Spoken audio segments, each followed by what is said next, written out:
Oi, eu sou a Carol, sou psicóloga, sou borderline também e eu hoje tô querendo compartilhar aqui uma descoberta, entre aspas, né? Que na verdade foi acidentalmente uma notícia nova que eu acessei sobre os borders, né?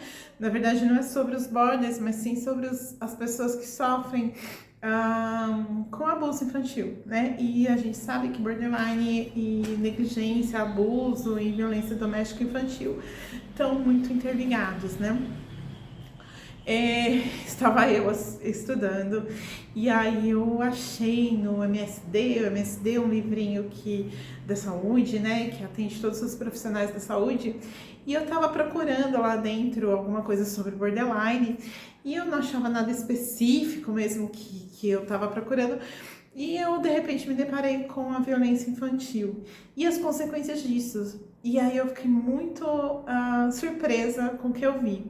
Porque um dos fatores que mais chama atenção atualmente, né, e isso já começa aqui, existem estudos e estudos da fase de 2005 assim, a 2020 falando sobre esse assunto que eu vou falar agora.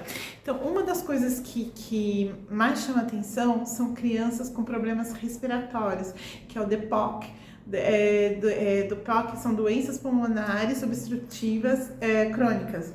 Então, às vezes nem a criança, às vezes o adulto ainda carrega esse sintoma até a idade adulta, e quando vai ser investigado, existe a correlação entre um caso e outro.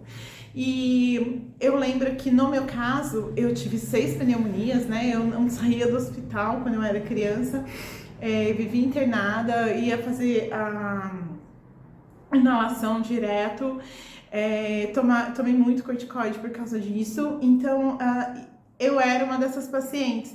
E hoje isso já é um sinal de alerta, né? Então a criança que tem esses sintomas já é um sinal de alerta, deveria ser pelo menos, né, para quem se informa, de que ela pode sim estar sofrendo abusos e de que esses abusos não são esporádicos, são abusos permanentes, né, que acontecem todo dia. E aí eu achei muito interessante esses dados, porque não só com a minha experiência, mas com a experiência que eu vejo em clínica. Eu já vi muito paciente chegar e contar o mesmo relato da infância, de ter passado, sofrido por problemas crônicos de respiração, e tá ligado ao border. Então, isso também, né, por outro lado, isso também é mais uma prova, né, porque quando você é vítima de maus tratos, assim, muitas vezes você é vítima de maus tratos que deveria ser por alguém que exerce o papel de cuidador, isso gera um sentimento muito ambíguo, né? E é muito difícil você validar a sua própria experiência. Aí você fica naquela, oscilando, né? Entre a culpa e por se sentir assim, né? Por acusar o outro, e também aquela coisa de se apropriar da sua história. Eu quero me apropriar da minha história, mas eu tô sendo injusta. Então, existiu ou não existiu? Você não consegue definir, é muito ruim. E isso é mais uma prova concreta de que uma situação existiu. Então, existe essa correlação. Eu vou deixar os artigos depois embaixo falando. O que acontece, assim, fisiologicamente, né? Então, se a criança sofre, por que a respiração, se a gente olhar pelo nível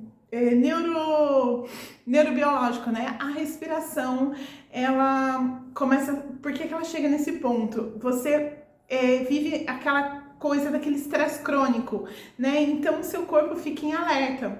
O tempo todo em alerta, você sempre está esperando pelo pior, você sempre está esperando... Você sabe que você tem que sobreviver. E só que você é uma criança nova, né? E você só sabe que você tem que sobreviver, porque aquilo é uma coisa do ser humano. Então você começa a ficar tenso em alerta e começa a viver um estresse crônico. E esse estresse crônico gera muita coisa no seu corpo. E uma delas, ele altera todo o mecanismo do seu cérebro, né? Altera aquele eixo HPA, né? Além de você, que é um dos controladores do estresse, a amígdala, né? Que também já falei isso, o córtex pré-frontal. Então, tudo isso é mexido com esse estresse crônico e que vem dos maus tratos. E aí, além de tudo, vem um tsunami de cortisol no seu corpo, que também tudo. Então você vai ter problemas respiratórios, você vai ter problemas imunológicos, inflamatórios, processos inflamatórios. Inclusive, a tua tendência a ter problemas cardíacos e a ter doenças autoimunes é muito grande, é maior do que da população normal. E tudo isso está ligado aos maus tratos da infância. E sem contar que se você for lá no Google e colocar um transtorno de personalidade, transtorno mental de personalidade, número 1 sobre resultado de causas de maus tratos precoce, vai aparecer borderline. Então a sua chance de desenvolver uma situação como a minha e como de muitos é grande. Aí a gente parte para a psicologia somática, né? E a psicologia somática, que trata todo o seu corpo, são doenças mentais, né? Que aparecem com sintomas no seu corpo. A respiração é uma delas. E aí, fazendo um paralelo, né, usando uma metáfora até, não sei se chega a ser uma metáfora ou não, mas para explicar isso de uma forma nada científica, mas assim, o nosso primeiro ato, quando você nasce, o primeiro ato que você faz é o quê? Respirar, né? Então, você respira, você tá vivo.